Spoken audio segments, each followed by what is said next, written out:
This episode is sponsored by Squarespace. Whether you need a domain, website, or online store, make your next move with Squarespace.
I have a lot of people reaching out to me, particularly on platforms like Instagram, messaging me saying, please can you go take a look at my work and tell me if it's any good.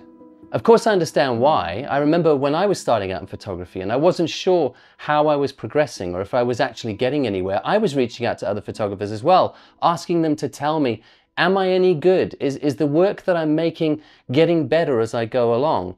But I'll be honest and say that I found the differing responses I got quite confusing. Let's just state the obvious up front and say that all art is subjective. And that should tell you that reaching out to anyone, asking them for their feedback on your work is only going to be their opinion of whether it's good or bad. And for as many people as you reach out to, you'll often generate as many differing opinions. There is some value in going out and getting a professional review of your work, but you still have to remember that you're only getting a professional opinion of your work because that person is going to have their own preferences and tastes. It's professional opinion, not professional fact. And getting professional reviews is often pretty expensive, so you can't be doing it all the time. You could go to your friends and ask them what they think of your work, but again, you've got the same problem. You don't know whether they really know what they're talking about, and they're all going to have different opinions. And we all know to take the responses that we get to our work online anonymously with a huge pinch of salt. So none of this feedback really gives us a clear picture of how we're doing. Some people judge how they're doing as a photographer by the amount of technical skills they're accumulating, and they feel like the more tricks they have in their toolbox, the better they're getting as a photographer. But that doesn't work for everybody because, as we all know, there are some photographers out there who are far more intuitive and less technical but still make great work. We all know photographers who shoot in full auto and make some really compelling images because for them, it's not about the technicality of the camera, it's about the images they want to capture, and that's their approach. And equally, we all know photographers who are super technical and know every trick their camera can pull and every photography theory you can shake a stick at, but they just don't make very compelling work. Which is why I don't think the number of technical skills you have is a great measure of how you're doing. At the end of the day, I think we need to develop an internal way, a self-contained method for looking at our progress as we go along.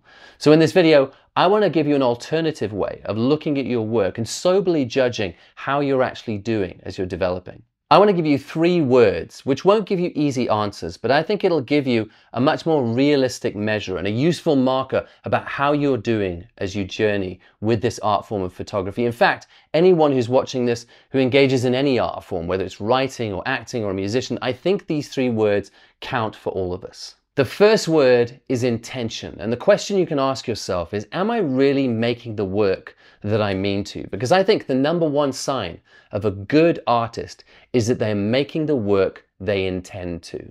Let's take the street photography work that I'm known for as an example, which usually features single figures walking alone in urban spaces through interesting light and shadow.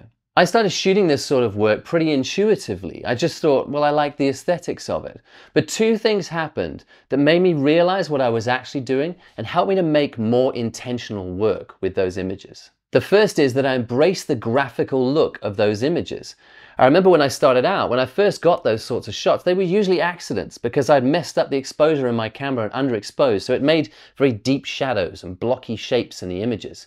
But as I look back at that work, I realized, oh, but I like that. I like the look of that. So those accidents became more purposeful. I started to get more control of my camera, and I dialed in the exposure settings that I actually intended now. The second is that I found my connection to that work. You see, I'm an introvert, and so I don't really like crowded city spaces. And when I was walking around in London, you'd never find me walking down Oxford Street with all the crowds of shoppers and tourists. I would always be a few streets over where it was quieter, so I could walk mostly on my own. So when I began to question the look of those images and why I kept coming back to that theme, I had to ask myself, was it just the aesthetics that I liked, or was there more to it than that?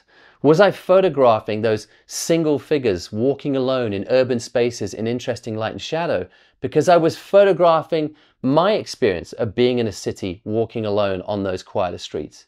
In essence, I might have been photographing myself. The work I was making didn't suddenly look better overnight, but I now felt a new intention behind those images, both in how they looked and in what they were really about. I was now making work with real intention. And that didn't mean that everyone suddenly loved my images. All those different opinions were still there. Some people loved it, some people liked it, some people hated it, and some people just didn't care about it. If you think about it, how could it be any other way? But I knew for myself that I was finally making work and putting my intention into those images. I really owned it. I think intentional work can be considered good work. It might not be to everyone's taste, but you found the control for your art form and you put your intention behind it and into those images or whatever it is that you were making. And I think that's the mark of a good artist. So a good place to start is to ask yourself honestly, am I really making the work that I intend to? Does it look the way I intend it to look? Does it say what I intend it to say? Do I stand by what I'm doing? And if you have to be honest with yourself and say, not really, maybe it's time to ask yourself those deeper questions. Have I given myself a target? Do I know what I'm aiming for? Because that has to come out of you. It's time to settle what your intentions actually are. And when it comes to the message or the tone behind your work, you can often read that in the responses that you get from people, say, online. Not the numbers, I want to be clear, not in how popular they are, but in those few meaningful comments you get. What are they telling you about what they get from your work? And is that the response that you intend to give across? Because if it is, that's something to celebrate. The second word is consistency. And this is a funny one because I think a lot of artists seem to think that consistency is almost anti-creative. They have quite a strong response to this word. But I actually think that consistency is a great sign that you're doing well and making good work as an artist of any sort. Because if intention is making the work that you really mean to, then consistency is being able to go out and do that again and again. It doesn't mean making repetitive work, but it does mean that you're able to go out and repeat those results whenever you choose to. When we start out in photography, we don't yet have a lot of control.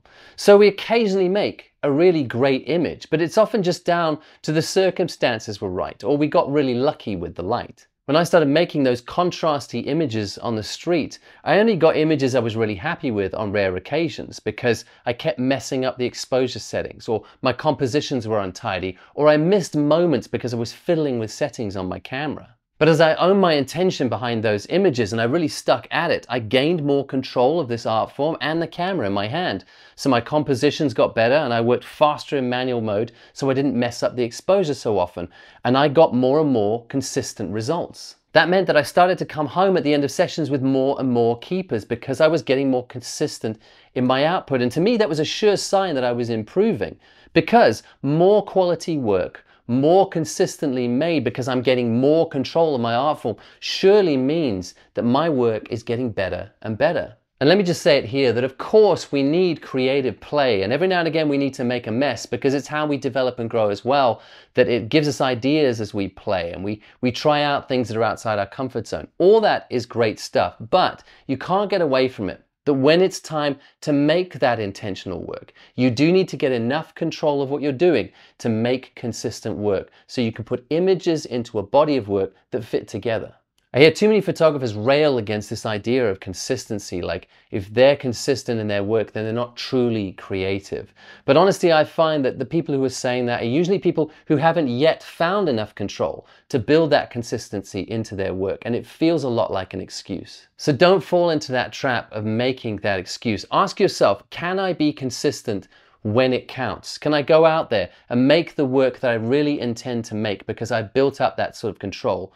Or do I only make great images when I get lucky? Because a good artist can make the work that they intend on any day that they choose because they have enough control over the medium. So at this point, you've got to be asking yourself, how consistent can I be? The third word is originality. Although I, of course, want to acknowledge that true originality, something that's brand new, is very, very rare. I don't think I mean originality like what you're making has never been seen before. But what I mean is, are you making things that could only come out of your creative brain? Let's be really honest with each other for a second.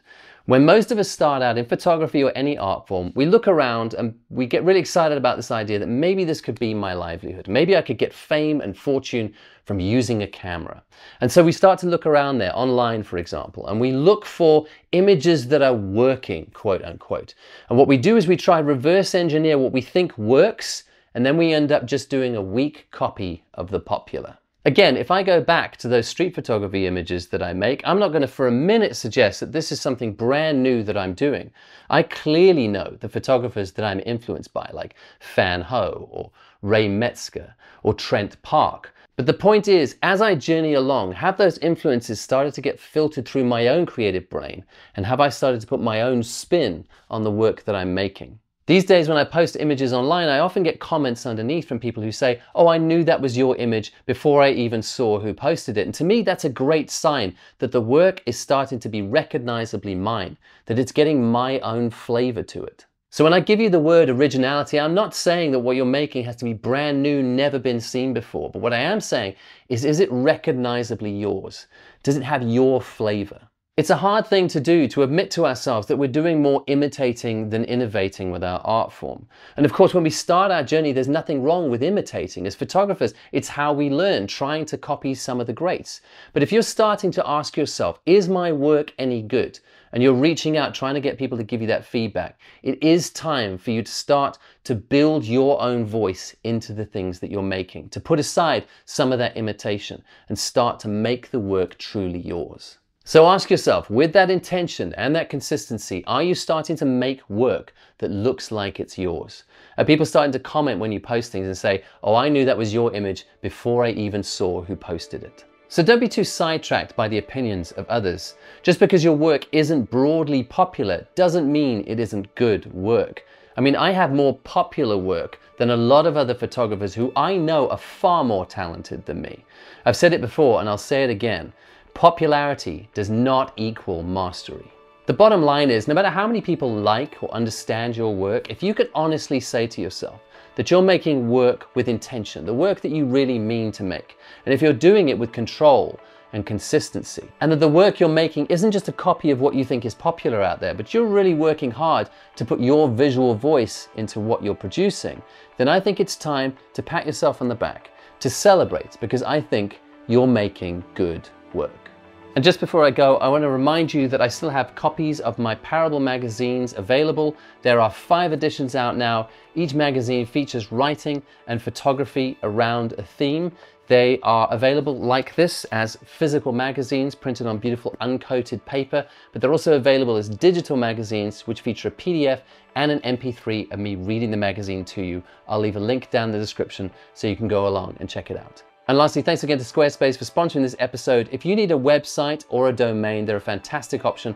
I've used them myself as my website of choice for over a decade now. One of the things I love about Squarespace is personally, I like a really minimal presentation of my images online on my website.